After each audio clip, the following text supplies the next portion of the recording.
गांव के बाहर एक पुराना बरगद का पेड़ था। लोग कहते थे वो पेड़ छांव तो देता था, लेकिन सुकून नहीं। गांव वालों ने उसे छांव वाला पेड़ नाम दे रखा था, लेकिन वहां कोई रुकता नहीं था, ना दोपहर में ना रात में।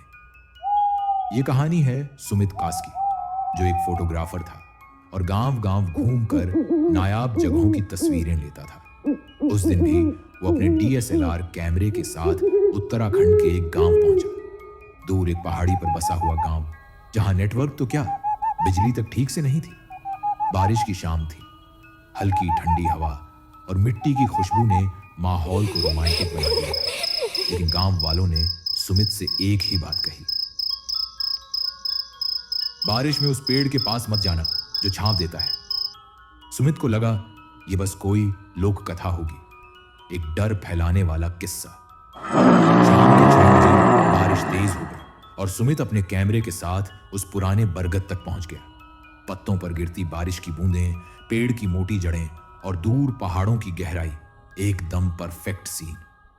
सुमित ने जैसे ही कैमरा निकाला, उसके ऊपर बूंदें गिरना बंद हो गई।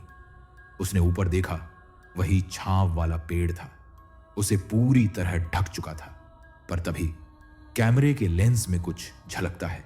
एक लड़की की परछाई, सफेद साड़ी में, लंबे बाल, एकदम पीछे। वो पलटा, कोई नहीं था। वो हंसा, शायद मेरा वहम होगा। पर कैमरे में फिर से क्लिक करते वक्त फिर वही परछाई, अब थोड़ा और पास। बारिश अब और तेज थी और हवा से पेड़ की डालियां जोर जोर से हिल रही थी। अचानक सुमित को किसी ने पीठ से छू लिया। उसने मुड़कर देखा, कोई नहीं।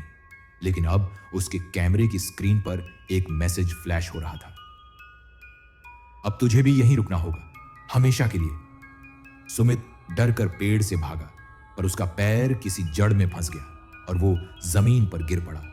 बारिश अब और भी भयानक हो गई थी। बिजली कड़क रही थी और सुमित को लगा जैसे कोई उसके ऊपर झुक रहा है। उसने जब आंखें खोली, सामने वही लड़की थी। अब चेहरा बिल्कुल साफ, आंखें काली, होंठ सूखे और चेहरा बर्फ जैसा सफेद। वो बोली, मेरे फोटो तो सबने लिए, पर कोई मुझे साथ नहीं ले गया। अब तू मेरा रहेगा।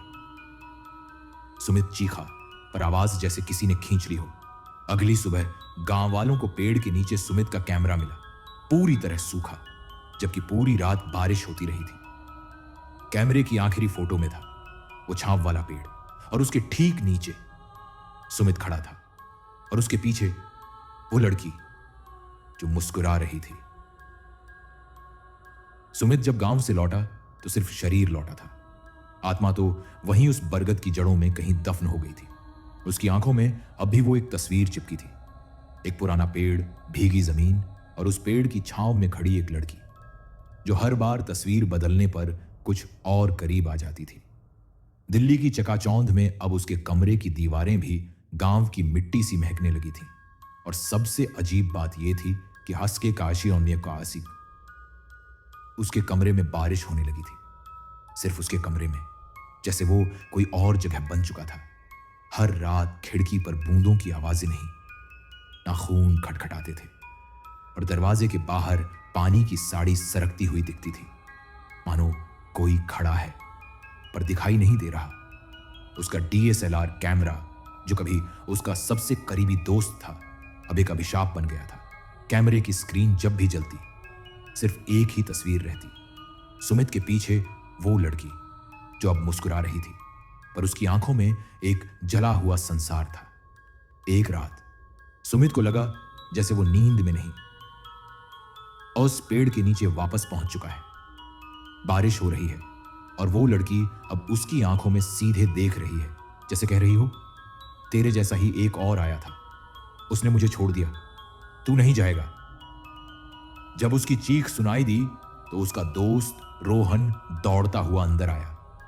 सुमित अब अपने कमरे की छत से लटक रहा था, पर उसका चेहरा शांति से भरा था, एक ठंडी ठहरी हुई मुस्कान के साथ, जैसे उसे वहीं चाहिए था। कैमरा उसके हाथ से गिरा, लेकिन टूटने के बजाय खुद से ऑन हो गया और एक नई तस्वीर क्लिक हो गई, जिसमें अब सुमित उस लड़की के बगल में खड़ा था।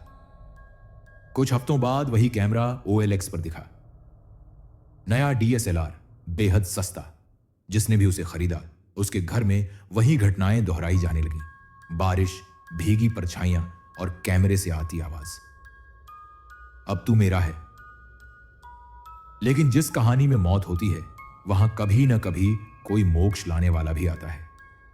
एक दिन गांव लौटा एक तांत्रिक बाबा, सिर पर जटाएं, आंखों में तप और हाथ में एक जलता हुआ दीपक। उन्होंने कहा, यह आत्मा अब तस्वीर में नहीं, लोगों के डर में बस गई है। जब तक वो डरोगे वो जिंदा रहेगी। बाबा ने बरगद के पेड़ के नीचे रात का हवन शुरू किया। अग्नि की लपटें तेज होती गईं और उसी आग में कैमरे को फेंका गया। जैसे ही कैमरा जला, वो लड़की चीखी। चीख ऐसी जैसे आसमान में कोई फट पड़ा हो।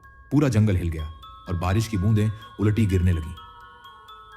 पेड़ की जड़ों से कई और आत्माएं निकलने लगी, जिनकी तस्वीरें उस कैमरे ने कभी खींची थी, और सब एक एक करके अग्नि में समा गई।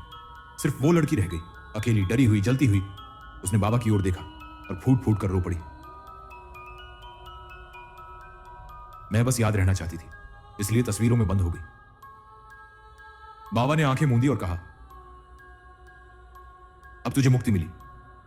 आग बुझ गई, जंगल शांत हो गया और बरगद के पेड़ की छांव अब पहली बार हल्की लगी। पर कहते हैं, अगर आज भी कोई बिना इजाजत तस्वीर खींचे तो वो लड़की वापस आ सकती है, तस्वीर से बाहर, हमेशा के लिए।